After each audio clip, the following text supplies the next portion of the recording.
Hi friends, hello అండి. ఇప్పుడు front part cutting చూడండి. సింపుల్గా బ్యాక్ పార్ట్ ఎలా ఉందో అలా కట్ చేసేసేయండి. మొత్తం యాస్టీస్ ఎలా ఉందో అలా డ్రా చేసేసేయండి.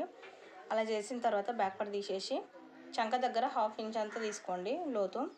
ఇక్కడ కింద 3.5 తీసుకోండి. లాస్ట్కి 2.5. 2.5లో 2కి మార్క్ చేయండి. 3.5లో 1.5కి మార్క్ చేసి 2 ఇంచెస్కి గీత గీసేయండి. ఇలా హుక్స్ పెట్టేసుకొని ఫ్రంట్ పార్ట్ కొలుచుకోండి ఎంత ఉందో.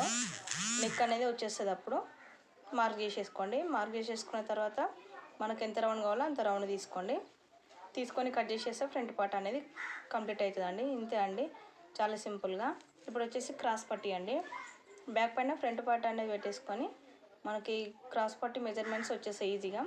కుట్లలోకి పైన కింద ఆల్రెడీ ఉంటుంది. కుట్లలోకి పైన తీసుకుంటే చాలు. ఇలా మార్క్ చేసేసుకోవాలండి మనకి ఎంత వచ్చిందో అంత.